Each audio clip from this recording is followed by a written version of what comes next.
Love this podcast? Support this show through the Acast supporter feature. It's up to you how much you give, and there's no regular commitment. Just hit the link in the show description to support now.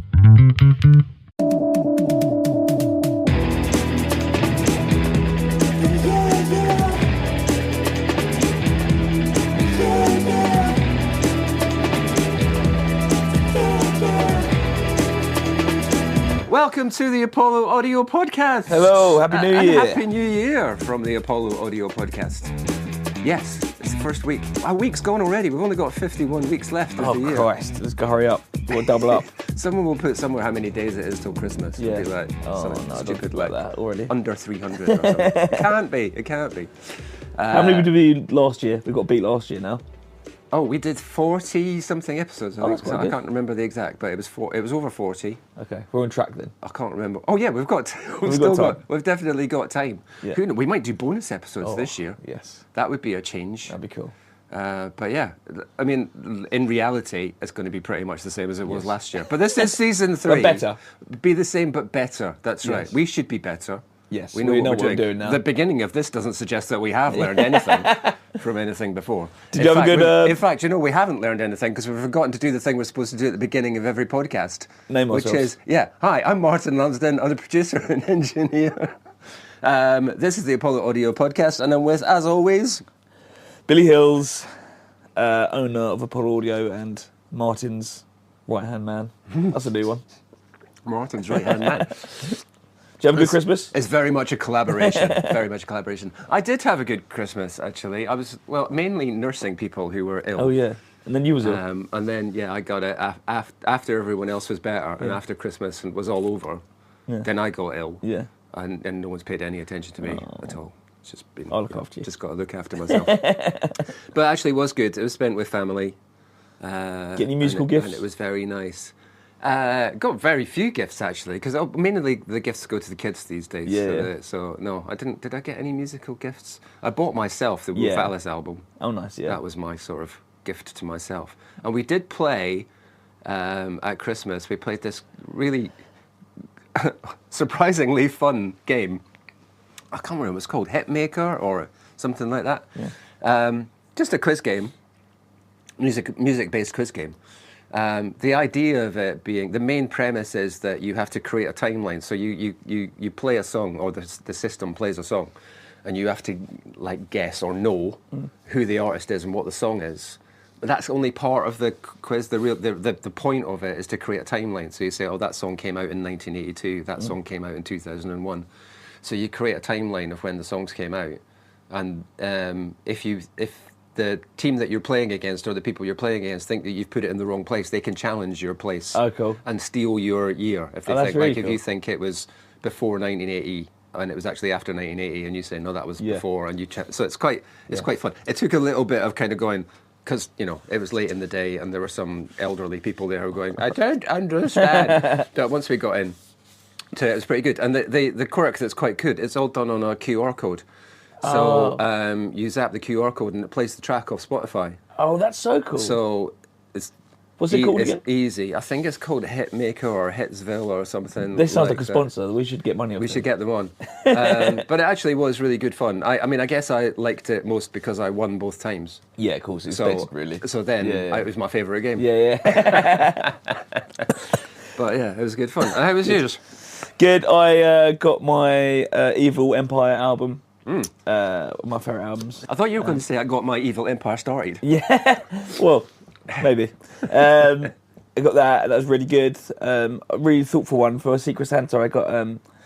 They saw my Spotify Wrapped, or Charlotte must have done, and one of her aunties got me a poster with all the albums on it. It was really cool. Oh, so nice. I put that up at That's home. cool. And then just. So they must have had to make that themselves. Yeah. It was really cool, really thoughtful. Nice. Yeah.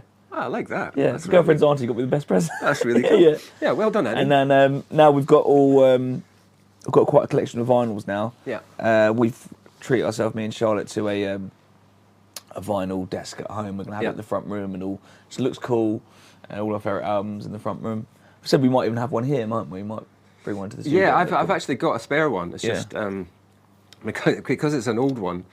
it kind of requires quite a bit of installation to make Yeah. it. Like, you can't just run it by itself. You know, Yeah. like these days you can buy turntables that you just plug into a speaker Yeah. and it's fine, or even Bluetooth. Yeah. This one does not work that way because it's old-fashioned. Wow. You have to wind it up by hand.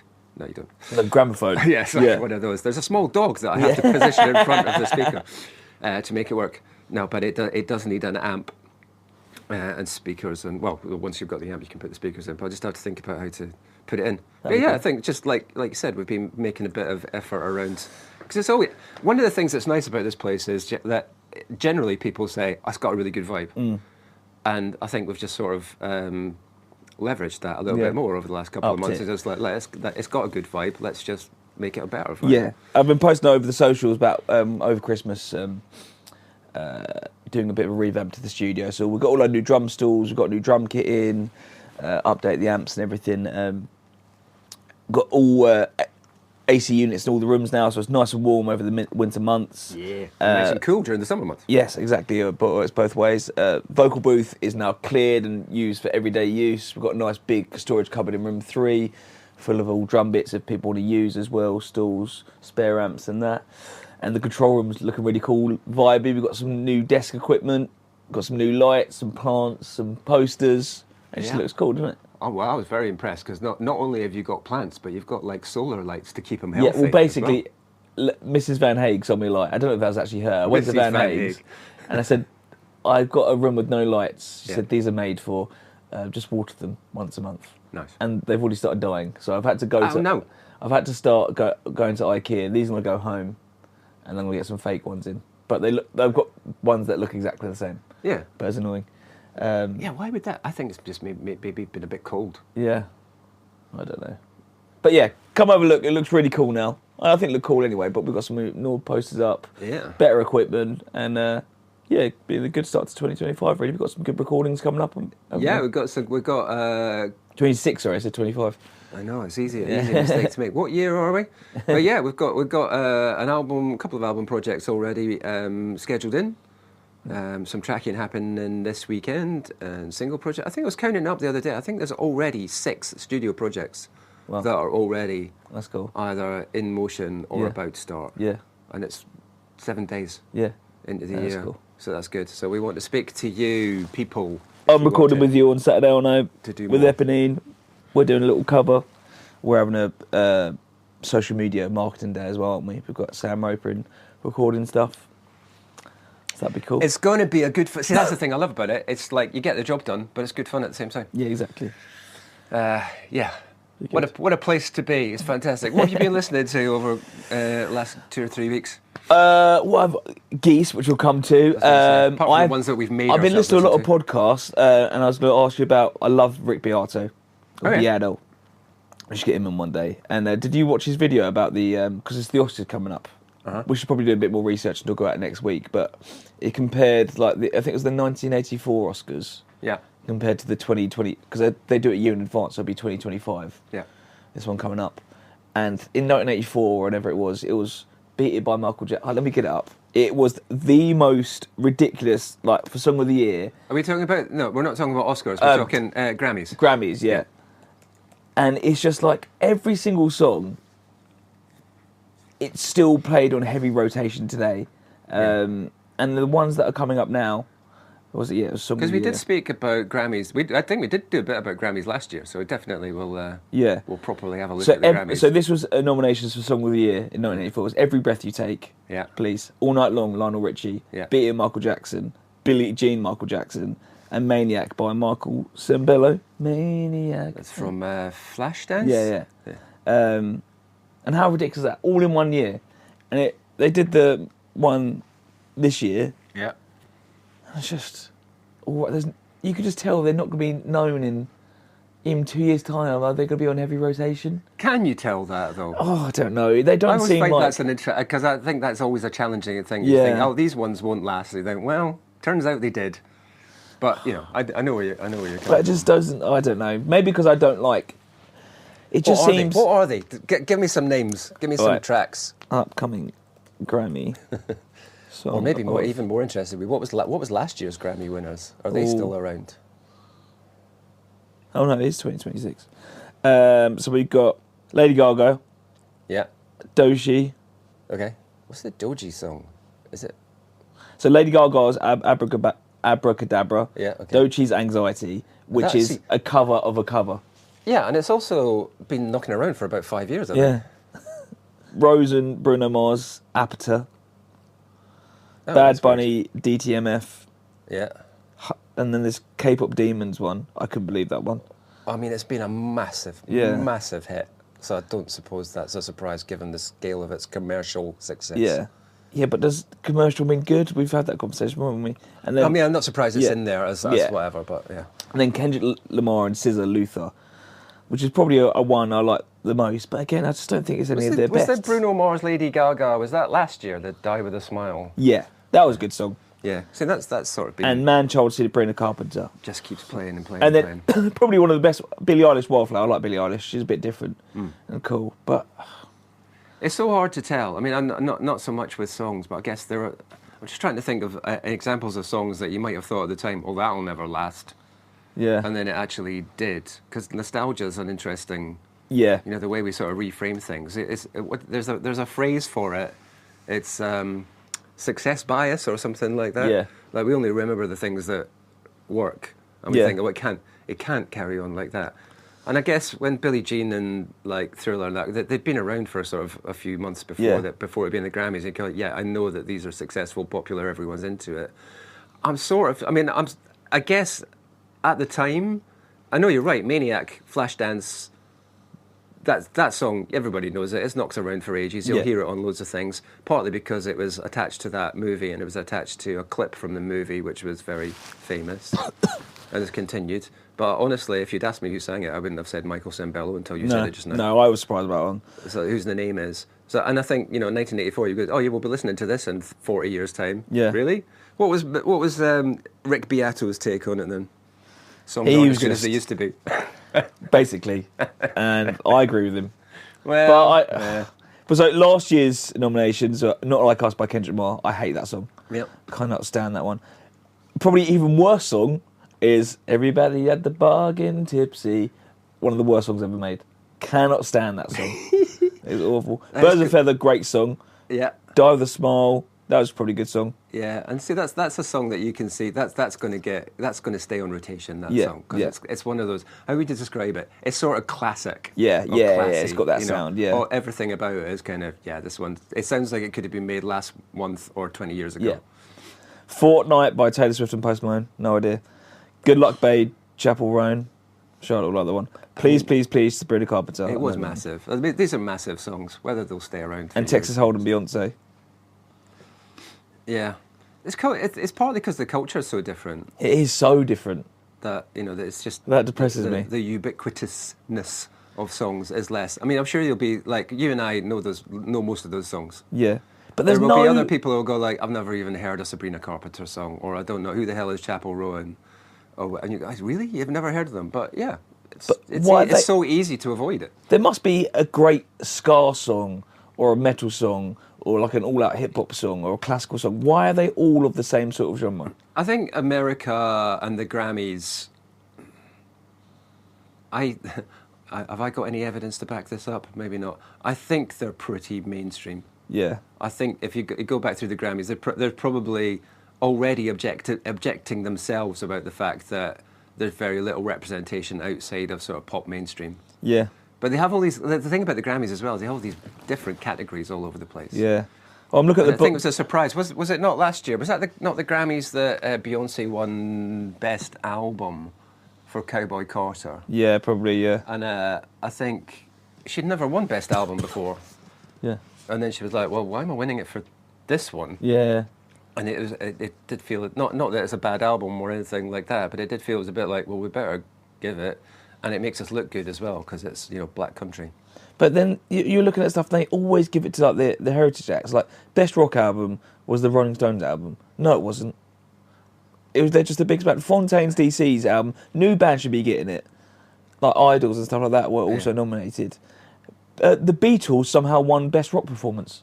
Oh yeah, because that was Now and Then, wasn't it? That track. Yeah, that but came that out. just shouldn't happen. It should be like promoting new music. It shouldn't happen. Not only because it shouldn't happen because the Beatles didn't even exist as a band when that came out, but also it's not that good.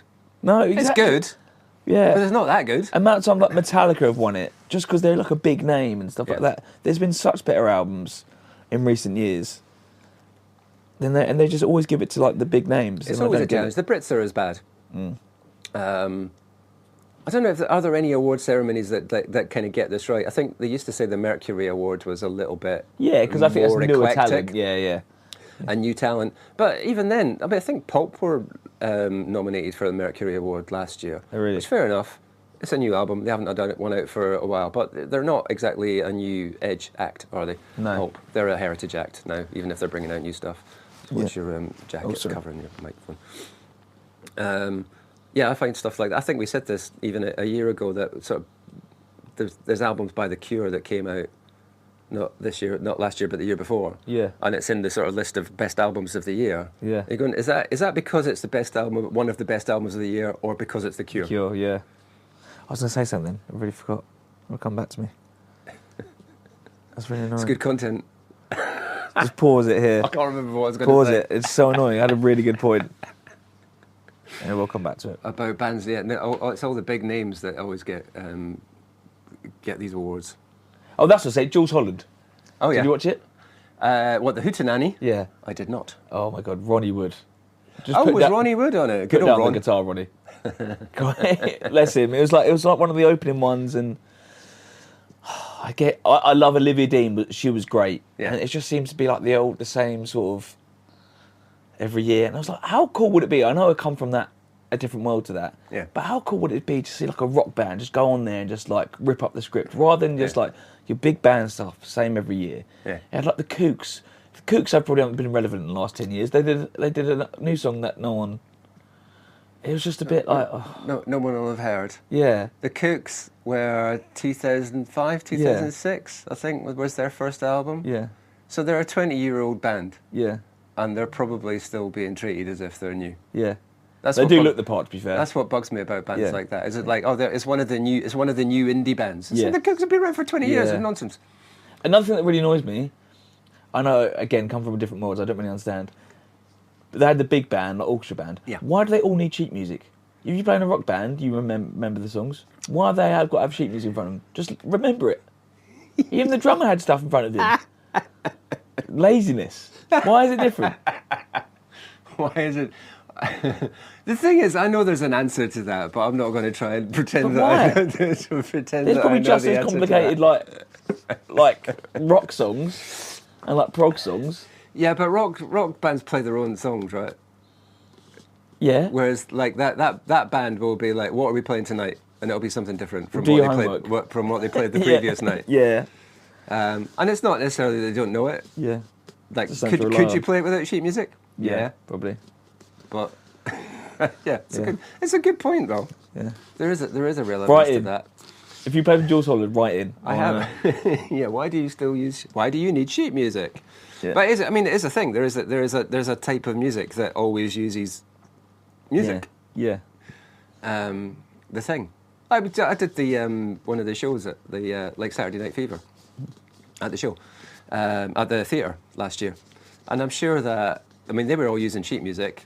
Kind of fair enough. They're doing this may be the answer. They're doing 3 nights, and then after that 3 nights, they're moving on to another gig. Yeah.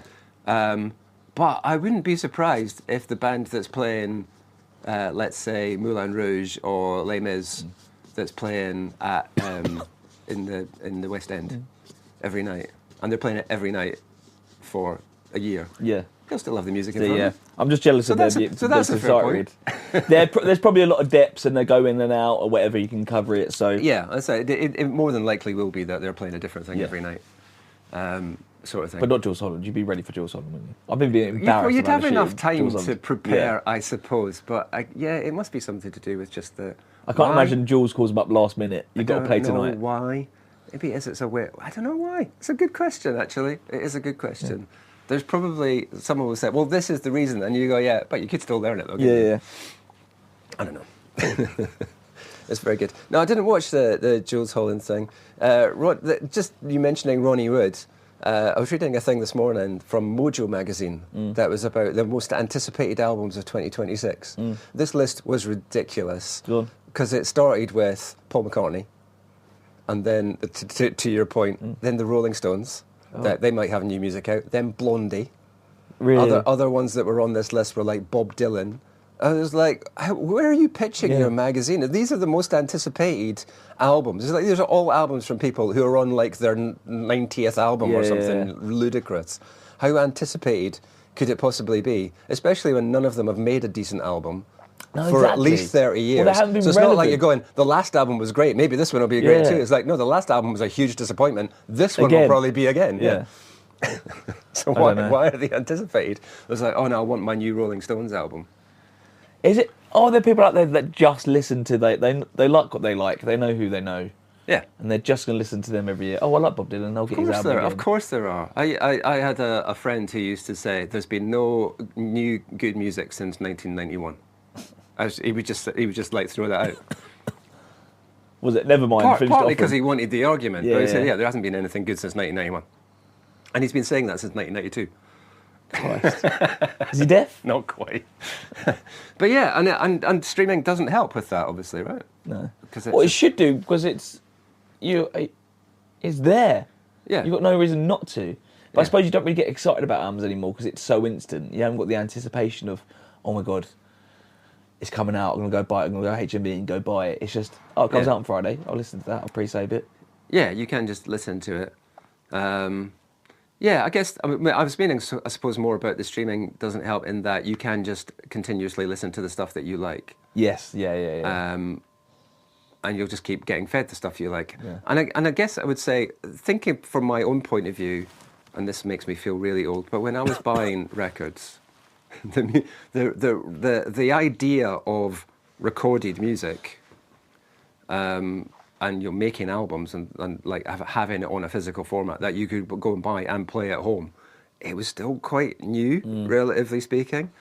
So there wasn't that much of it, and there was more stuff coming out all the time. Whereas if you're now, this is like, 40 years on from when I was first started buying music, there's now 40 years more music. Than there was then. And the escalation of how much music is made every year has just exponentially increased. So there is now just so much. And you've got access to all of it. You don't have, to your point, you don't have to make a choice about what you're going to listen to. You can just listen to whatever. Well, anyone with a laptop now can make a song. Make a song, but also listen to any song. Yeah. Let's go back to 1991. There's not been any good new music since 1991. Until Geese released. Yeah, good segue. On that note, let's go into album number 1 for 2026, for Series 3 of the Apollo podcast. Yes. I was excited for this one because it was in the press throughout the late 25, wasn't it, saying how good this album was? We started off at the end of last year, didn't we, looking at the who are the sort of big names that are supposed to be big in 2026. We've decided to listen to Geese. Partly, the thing about Geese that I found fascinating is, I would say, until probably maybe 6 weeks ago, and that might be being generous, I've never heard of them. So I was been told by my mate Ollie, who's in Feet, little subtle brag there, that they're like, he kept putting in the chat, like, listen to Geese. Yeah. How long ago? Probably when this album came out. I heard of them. I think I heard of them before. So that's about October last year. This album came out, I think. Yeah, and then so more so then. This is their third album. Yeah. What's the name of it again? This is their fourth album. This one, Getting Killed. So it's Getting Killed. Yeah. This is their third album. It came out about October. Yeah. And you're saying, like your mate was saying at that point, this is a good band. Listen to this. So yeah. I'd never heard of Geese until I was looking up the lists of what are supposedly the best albums of 2025 and the artists of 2026. So there's the next big thing and the best albums of 2025. And Geese were pretty high up on both of those lists, and I hadn't heard of them. And not so much that I hadn't heard of them, that can happen. The thing that's been incredible is, since I've heard about them, I haven't stopped hearing about them. Yeah. They seem to be like everywhere. Everyone's talking about Geese in the last 4 weeks. Do you think that's partly to do with your algorithms now? Because like when you talk to people, like I seem to think that because it's all my page and everything like new metal's coming back, because all my Instagram and Facebook is filled with that and like 90s nostalgia and stuff like that. Oh, it's got to be massive. They'll go on Charlotte's, not that it'll go on Charlotte's phone, but Charlotte's phone wouldn't be that. It'd be full of like chaperone. You've started listening to Geese, so you want to get more like cookies and that, and you think in your world, it's weird now, isn't it? Because it's not just the general press and TV that everyone sees. It's on your phone now, isn't it? And and like you said, you do get fed the stuff that you're interested in already, so it becomes a little closed circuit. But I don't even mean just so much about what I'm getting fed on social media, though. It's just like people talking about it in various different places as well. Now, and I guess there is always that element of, why is that happening? It's because I was asking people, have you heard of Geese? So then you're talking about Geese again. But even on other podcasts, other people talking about it, even sort of randomly out with the sort of thing that I might be listening to. And certainly not anything that's going to be driven, because they're not making the podcast specifically for me. So they're not going to talk about it. But also they are music-based or entertainment-based stuff that I tend to listen to. So I guess so. But it's just felt like, oh God, they're inescapable. They're everywhere. And I hadn't heard of them before. Which I think is quite refreshing in this day and age. I think you get people like Fontaines and Sam Ryder, that bands aren't being pushed as much. And now this seems like Geese are getting up there. With especially a new band that are getting pushed. And I thought you'd really like it. Well, I think there's a reason why they're being talked about. Let's put it that way. Because they sound like Radiohead. Well, I mean, there's a point. We can get into it. I think there is partly that. Like, do they sound like Radiohead? Maybe a bit. Oh, I think massively. That and his vocals sound like Bob Dylan, I thought, that sort of vibe. Yeah. It's very really like throwbacky. So for anyone who hasn't heard of Geese, now you have, and now you won't never hear about them again. So it's like I said, this is their third album, Getting Killed. They've been around, and it's third album in not a long time. It's not like they've been around for 10 years. This is third album in like 3 years or 4 years. So they've been prolific, if you like, and obviously been known about for a little while, but this latest album seems to be the one that's really captured the imagination and really crossed them over.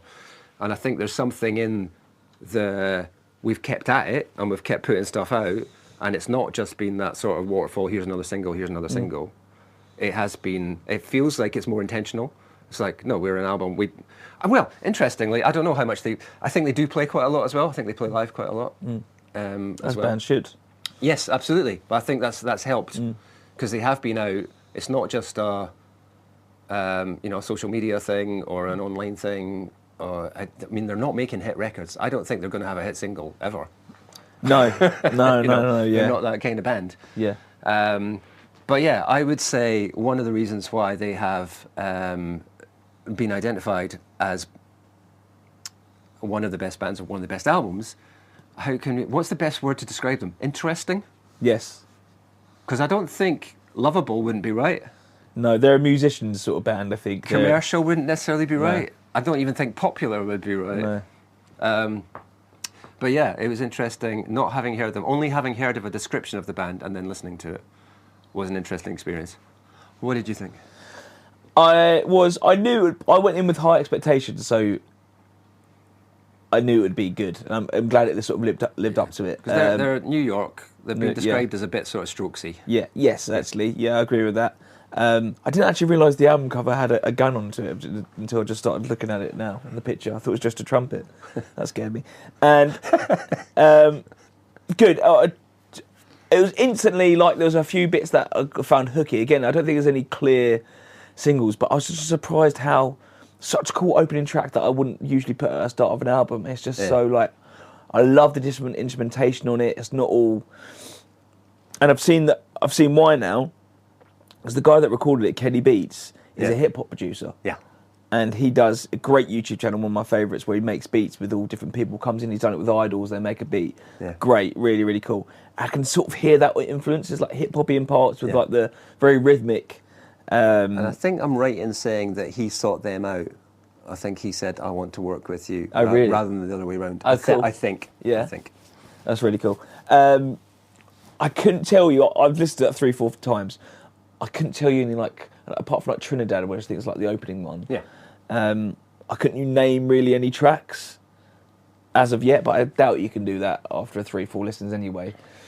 If you ask me to sing one out loud now, again, I don't think I know I said it's hooky in parts, but again, there's no like big choruses. But No. is that all? Does all music need that? Well, it's hooky in a sort of slightly different way. I was thinking about this a bit more. Like you said, it isn't hooky in the sense of, oh, I've got a big chorus that I'm going to sing along to. But there's little bits in it that you go, oh, I like that bit. Yeah. That's quite cool. Like it's like my mum's in the That shed. sort of hooks. So there was a thing that was really cool, and I like the patterns of it, and there's like really in the pocket in parts. And I think it is going to be an album that it keeps growing and growing and growing, and then I want to go back and listen to their other albums now. Yeah. And see if they're similar. I can imagine they're quite experimental in how each album's a little bit different just by listening to them. What was the lead single? I hadn't noticed the gun either. I think Trinidad was the first single, I think, which is the opening track. Yeah. Which, again, the opening single. I mean, it's not a single, No. it's a song. Yeah. It's obviously done as promotional. Yeah. I think I don't know, I can't remember the names. I think Getting Killed itself was out as a single. I could probably check if I had a quick look. I think, what were the singles? Taxis, Trinidad, and 100 Horses, I think, have been the sort of separately released tracks that have come off this album. In whatever that means in terms of common things these days. So I'm just looking at the Instagram page. They're still so young as well, 23, the singer, and they've had 4 albums out already. What's their Instagram following? Ooh, that's a good point. Shall I have a look? Numbers. I'll have a look at their Spotify first of all. Just out of interest. Because again, I think they're a band. I doubt the general public. They've got 2 million monthly listeners, which is good. It's not amazing. I mean, it is good. I mean, it's bloody good, right? But I think if you compared it to someone like the flipping Rolling Stones. Yeah. 280,000. Yeah. So they're up and coming. They're big, but not enormous, right? No. And they might never be, and this is the thing that I quite like about it, I think they might never be. Yeah. Like, I don't think they're going to be a million-selling act. No. I don't necessarily think they're going to be selling out Wembley Stadium. No. I don't think they're that kind of band. Well, because I don't think but they might appeal to become that kind of band, but I don't think they are. I don't think they will. Yes, they've probably got the chops to do it and stuff. But like I said, I don't think they're going to appeal to the general public. No. But they're like a musos band, I think, and I think they do clever stuff. Yeah. That I think I know what you mean, but I'm cautious about saying, like a musos band. Like, does that mean that you have to really understand music or really get it's into not music? like. I think it's just more like, I think if you like them, you'll like them. Yeah. Yeah. But they're not going to be for everyone. No. And I think also that's really great that there's that band that you're going, it's not, I don't like this, fine. Yeah. Yeah. We're not trying to be, we're not trying to be likeable. Yeah, not like in the sense where it's like, I suppose it's a bit, I don't want to say weird in parts, but it's different. Yeah. They're not like shouty and be like, because sometimes that just puts people off straight away. Yeah. They're just like, not a pop act. And they're recognisable instruments. Yes, yeah, It's yeah. not like weird stuff going on, yeah. Soundscapes and stuff, which, the Radiohead comparison that you made. Yeah. A lot of the sort of later Radiohead stuff was very much like, I don't even know how you made that sound. Yeah. I think with Geese, it's like, I can tell what that is. Yeah. But I just thought, like, vocally, the patterns, the rhythms, I did think was, like, very, like... I do get that. Certainly middle sort of, Radiohead, that sort sort of post OK Computer period in sort of Kid A and beyond. Yes. Yes, I do get that. I agree. Yeah. I think the vocals I find hard to get on with. Yeah, very Bob Dylan-y, I thought. Some of it, yeah. And there's a couple of tracks at least where I was thought, I'm not even sure he's bothered about what's going on musically behind what he's singing. He's just like, no, it's not out of key or anything, but it's like, the band's doing one thing and you're doing something else. Yeah. That's just, it sounds a bit sort of freeform made up. Yeah. And then there's others, like I said, that are just a bit more, I suppose, traditional in terms of their arrangement and concept, that are a bit easier to get on with. There wasn't a single track that like I didn't like. I think they're all really good. But again, there's probably not one that sort of... there's a couple that stood out. Yeah. But not one that's like, got to listen to that one again. But maybe it's a grower. And I honestly, I had to work a little bit hard to like it. And I'm still not sure that I do like it. Like, really? Yeah. In that, this is really good and I'm going to keep going back to it. But I felt like it was worth a bit of effort. Yeah. And that sometimes for why would you want to make an effort? Why can't you just like it straight away? But it felt like it might be something that like you said, the more you listen to it, the more you go, yeah, this is just like, there's something about this that really works. Yeah. There's a good description. I heard someone say this the other day, and I thought, I know what he means.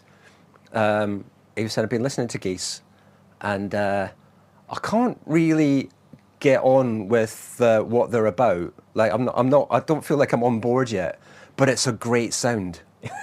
And I thought, I think I know what you mean. Yeah. Like, the sound of it is great, but I'm not sure that I love all the songs or love the vocals or anything like that. But the actual sound...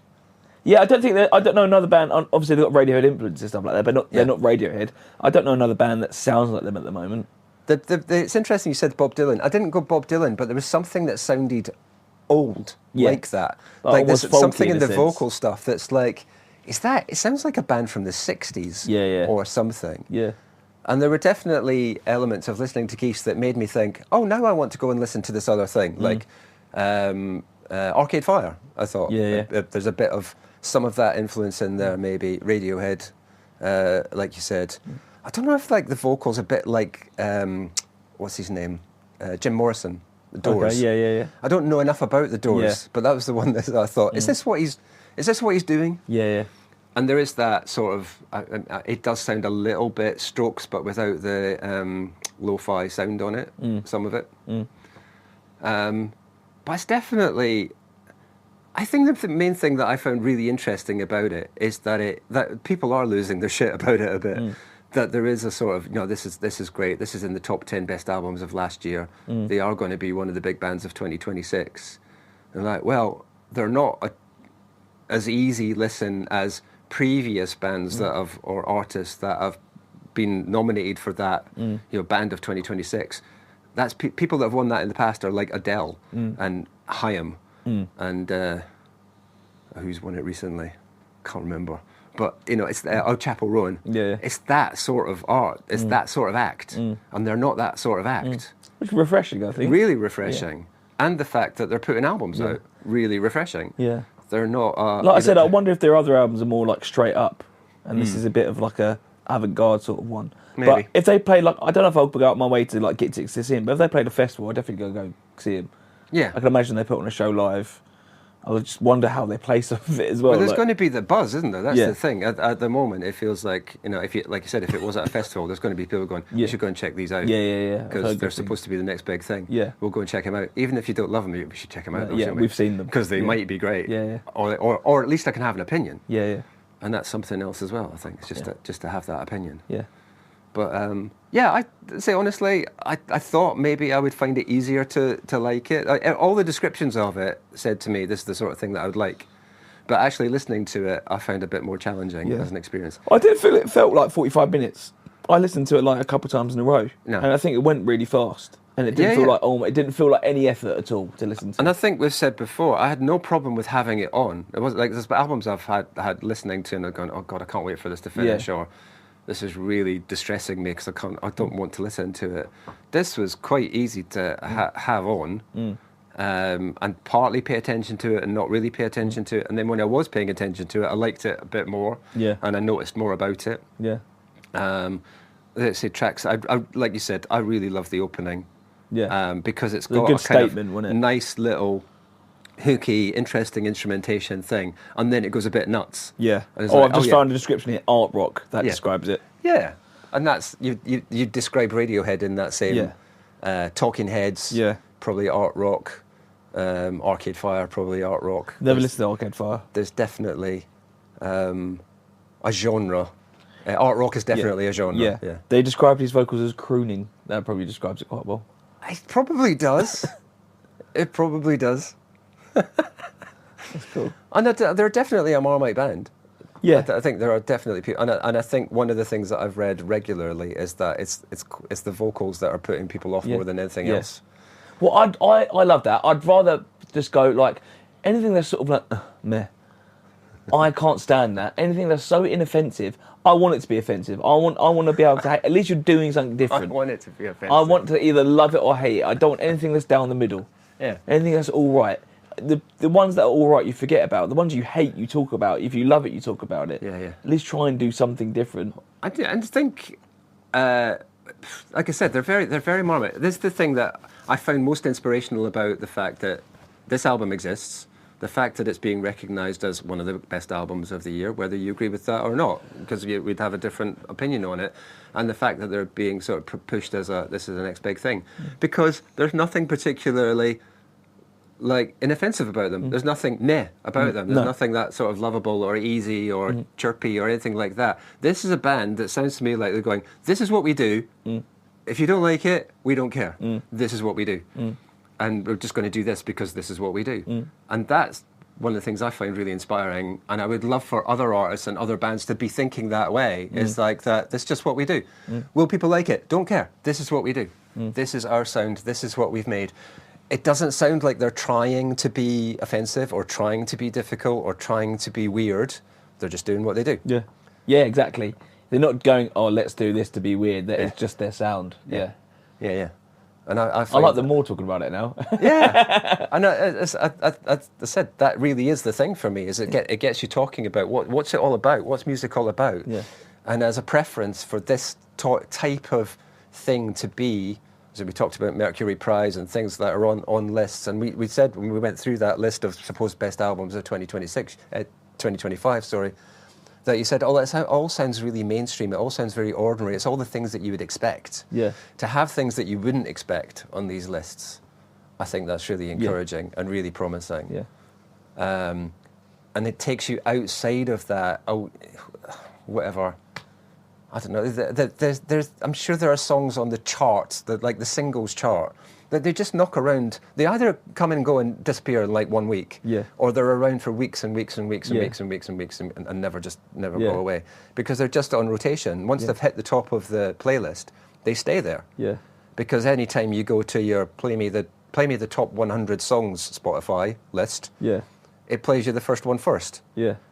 So that's already got another play. And if you never get, so it just like feeds itself. And they just stick around for ages.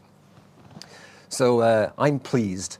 I don't know that I loved this. I thought I would like it more from the description. Like, I thought it would appeal to me more instantly, I should say. From the description, I thought, this sounds like it's right up my street. My initial impression was a bit, what's this? Yeah. I'm not saying that's a bad thing. Yeah.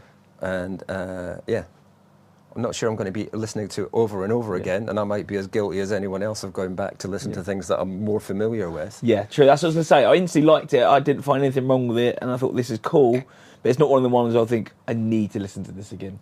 Yeah. Whereas, I'm going to save some of the singles, and I'm trying to think of like... You said we should do this for this year. Here's the question. Does it vinyl? No. Yeah, I agree. No. And I think vinyl's got a vibe to it as well. I think vinyl's got like...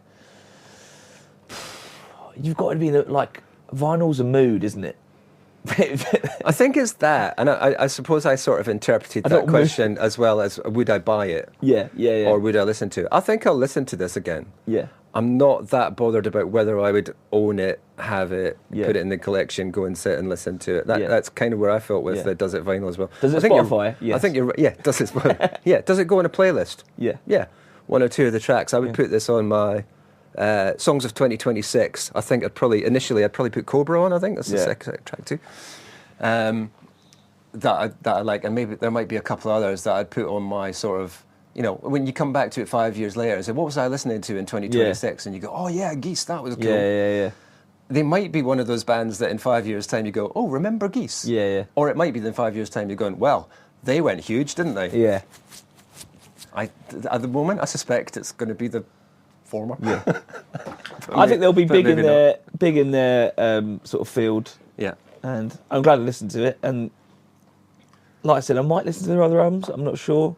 Yeah, there's so much music out there. Like I said, is it more of the same, or is it, can you hear the progression, if you like? If this is album 3, how different is it from album number 1? Yeah. Does it feel like, it's just the same thing 3 times? Yeah. Or is it, oh no, they've changed a lot in the last 3 years? That's what I'm sort of hoping it is. Yeah. I think that's quite cool if it is. Yeah. Because using Radiohead as our sort of bellwether, if you listen to the difference between the Bends and Kid A, it's like, is that the same band? And if Kid A was their first album, would that be just as big? But the fact they did OK Computer, and then they could do Kid A in the middle, it gives it more like, gives it something, doesn't it? Yeah. But yeah, I enjoyed it. Good stuff. like I say, the thing I find interesting, and doing this is interesting. We could go backwards. There's a lot, but there's so many albums that are still coming out, like and people that are doing albums that are for the album's sake. Like I say, Geese are not making singles. Yeah. They're not trying to have hit records. Yeah. They're putting out this is The our body of music. work, Here it yeah. is, body of work, and I find that fascinating that it's not going away. Yeah. And I think it's a great question to say, does it vinyl? I find that is a really fascinating. Like, do I want this? I was listening to the Nick Cave album again. Oh no! Still like Why it. are you doing this to yourself? I still love it. in fact, if anything, I like it more. Does vinyl know you should burn it? You should buy it, so you should burn it. But that's one. It's an interesting question because that's one that just really works for me. Yeah, it gives off a vinyl sort of. Yeah. It's the mood, as I said. Like I can imagine you putting that on. Like Yeah. it's sort of quite cool to put on in the background. Like, Yeah. Just get vibey off it. Yeah, It's exactly. good. Yeah. So I think it's a really good question. Right, nice to be back. Yes. Thank you for listening, everyone. As you can tell, our professionalism has not improved. It's the same old stuff, but we'd love to hear from you. Let us know what you're listening to. Let us know what you think we should be listening to for the podcast. We'll do the usual ramble every week, and then we'll talk about the music that's inspiring us at the moment, or otherwise, maybe. You can find us on Instagram at Apollo Audio Podcast. You can email us at apolloaudiopod@gmail.com. And find us apollo-audio.co.uk online if you are a musician, artist, singer, songwriter, and you want to be making albums, EPs, releases. If you want to be the one that's inspiring the next lot of people and thinking, does it vinyl? That's what we want to hear from you. We'll be back next week. Thank you, Martin. Bye. Bye-bye.